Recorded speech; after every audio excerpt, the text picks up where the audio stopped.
ntabwo bibazo byinshi ni Platini ubaze. Platini wagize imbaraga zingana gute kujya muri studio ukajya gukora iyi album yo kuvibinga, kandi tuzi neza ko hari amarangamutima tubasha kuvibinga cyane cyane ashingiye kuri Manchester United. Urakoze.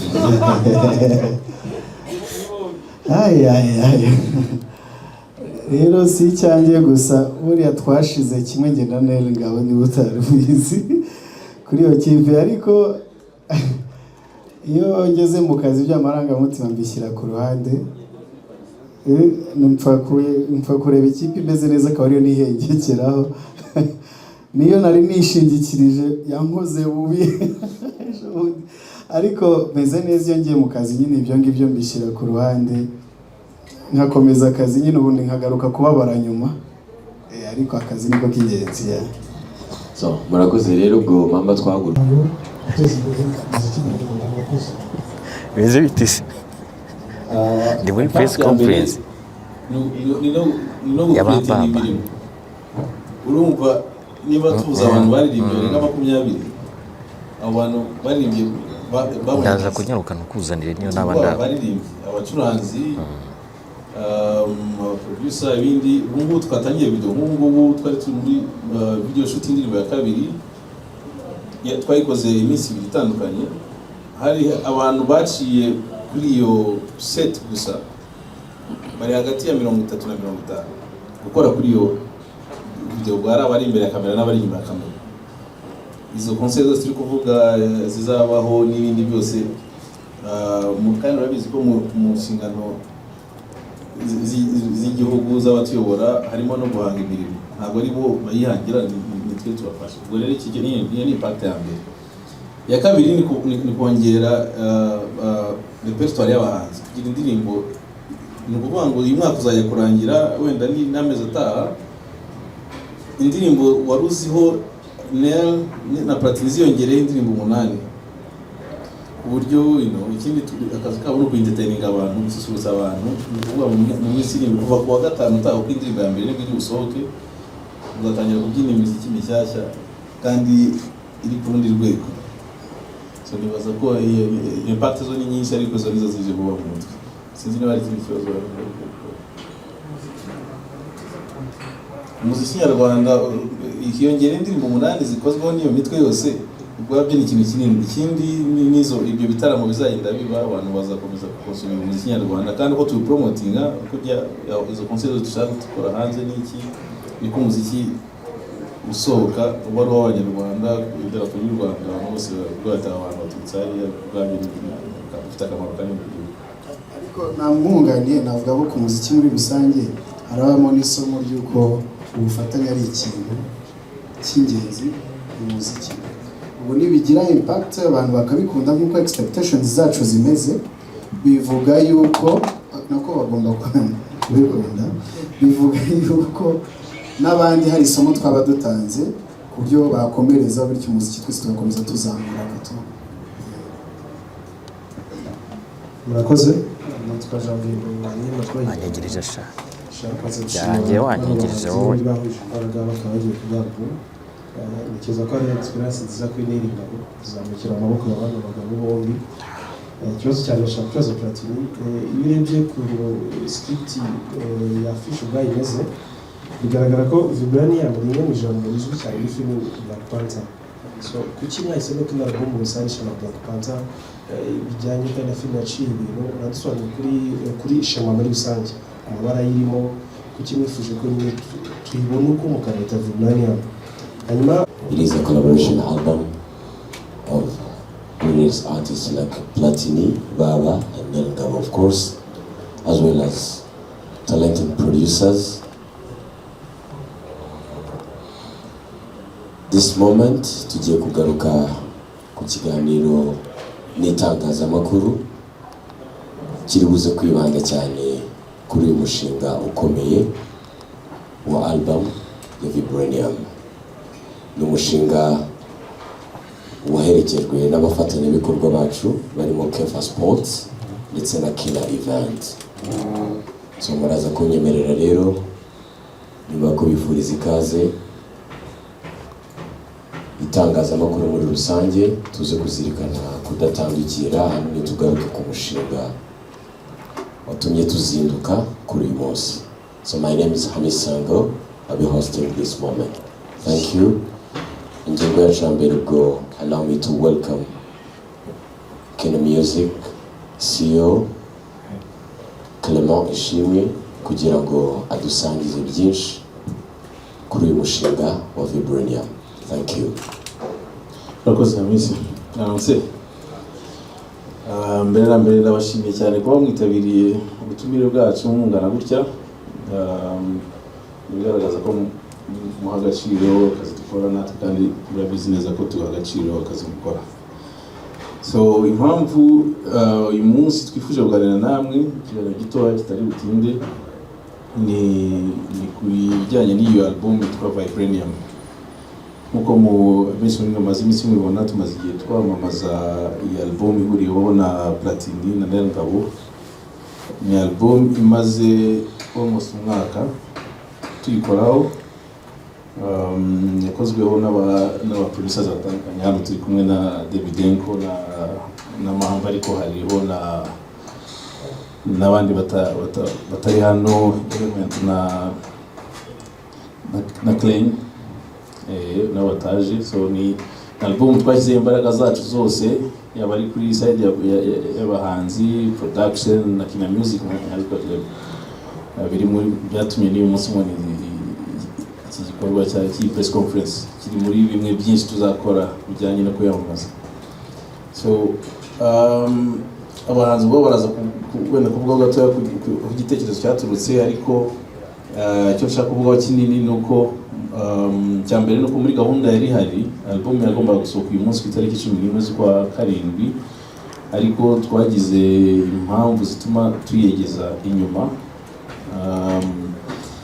Nanjye kuva mu byago, ariko ni amahirwe kuko hari abaterankunga twabonye bashaka kugiramo uruhare muri bikorwa bizakurikira by'iyi album, birimo gutunganya amashusho, kwamamaza n'ibindi bitaramo bishobora kuzakurikiraho. Basabye ko twakwegeza inyuma, ubu ngubu tuyishyira ku itariki 29 z'ukwa munani. Ikindi nifuzaga wenda kuvugaho ni gushima cyane producer nubwo twakoranye icyo gihe cyose bagize uruhare rukomeye cyane gukora album itangaje. Nibaza ko si kenshi tubona album ziriho abantu imitwe ingana gutya, nubwo mvuga aba producer ariko harimo mbitekereje vuba harimo abantu barenga hagati ya 15 20, abacuranzi, abaririmba, aba producers bashyize imitwe yabo hamwe kugira ngo dukore ino album. Igikorwa rero kinini kijyanye na production cyararangiye, ubu dutangiye kijyanye no gutegura amashusho. Tumaze gukora amashusho y'indirimbo 2. Iya mbere ko tuzatangira gusohora indirimbo ziri kuri album mu cyumweru gitaha, zo kugira ngo abantu bashobore kumva umujyo ko album izameze. Twashaka guhindura level ibintu abantu bafataho ahantu siri kujya, kuko mubizi abantu basigaye bumva cyane muziki kuri izi platform dufite za online.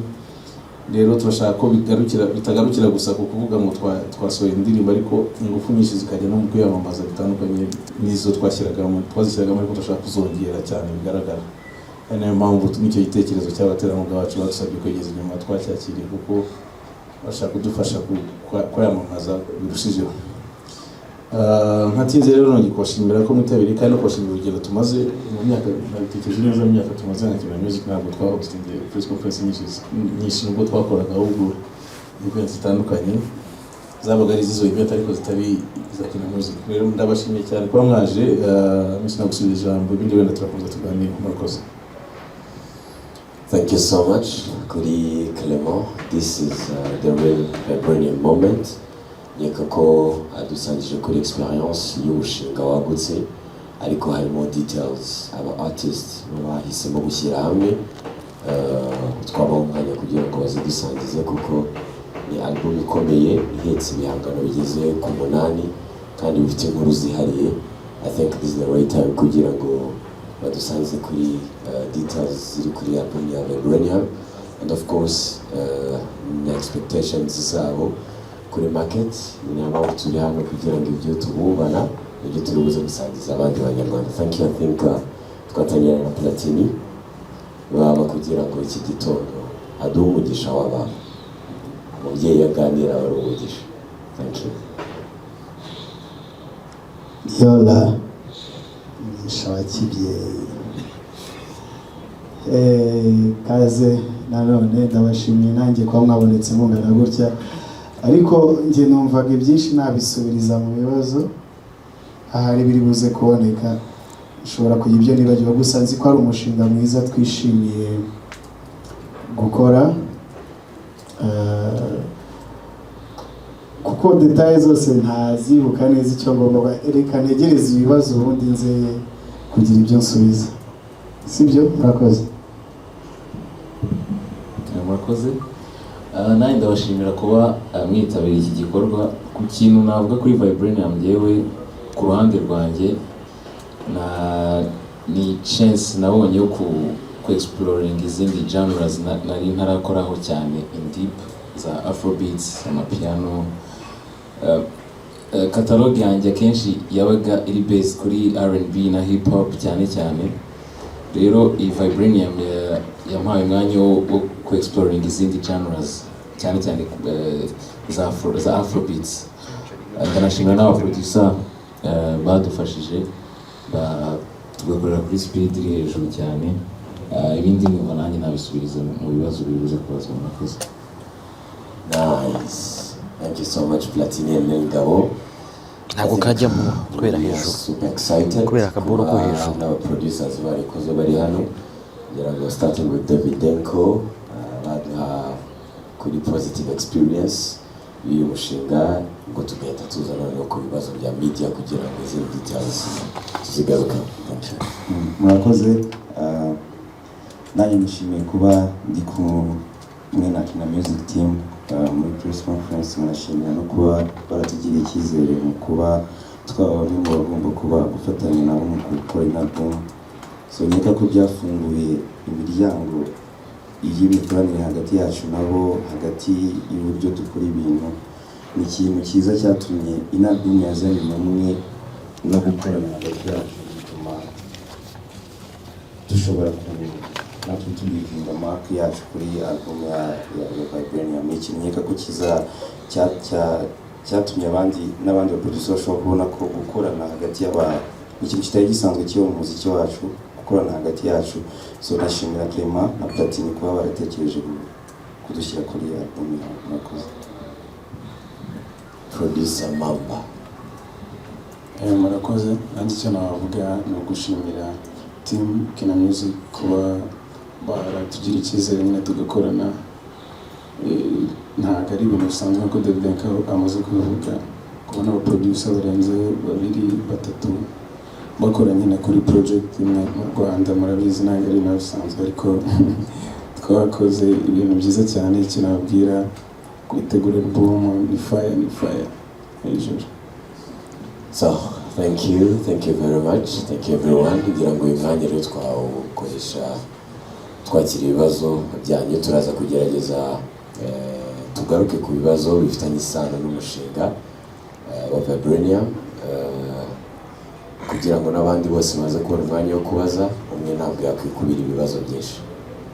Thank you. Turatangira n'abari Emmy, then Akayezu, tujye kuri Vava BNB Kigali FM. Thank you. Harakamake na boss yarazana na boss. Anyway, nitwa Emmy nkorera igihe. Hanyuma ikibazo cyane ndakibaza Clement, wenda na Platini nari Ngabo yumva mahita nsubiza biranyorohera, ariko reka nyerekeze ku mukire neza. Album imaze igihe muyamamaza, ni ubwa mbere abahanzi, ntabwo ari ubwa mbere abahanzi bafashe icyemezo cyo guhurira kuri album, ariko by'umwihariko Clement iki gitekerezo cyaturutse he? Hanyuma mwagitangiye ryari? Niba ubyibuka neza dusubiza mu bihe wari uri gutekereza ko mushobora gukora iyi album, hari ryari, ni cyaturutse he? Kucyo yahisemo Platini na Nelly Ngabo bashobora gufata Knowless na Nelly Ngabo cyangwa Knowless na Platini hari izindi option bari kugira kuki ari ababonye n'ubundi banahisemo udusubiriye inyuma gato y'igitekerezo cyaturutse biradufasha murakoze igitekerezo cyangwa igitekerezo nta nubwo byatangira album ahubwo byahereye kuri chemistry abantu bagirana. Nelly na Platini ni abantu bahora muri studio, ubuzima bwabo hari n'andi masaha bari ahandi hantu cyane cyane baba ariko ubuzima bwabo ni muri studio akenshi. Rero ukuntu bahora muri studio noneho bumvikana bakoze indirimbo imwe ya mbere basanzwe bafitanye indirimbo noneho bakora imwe wenda igiye kuri ya kabiri ndiranye, hanyuma turi muri studio haza ikindi gitekerezo cy'indi ndirimbo dutangira gutekereza EP, ariko turavuga ati EP rero impact tubona zigira n'iki ntabwo zihagije. Hanyuma tutangira gutekereza album, ariko mu gutekereza album turavuga ariko n'ubundi ko nawe mugiye gukora collaborating reka natwe twinvolve n'abandi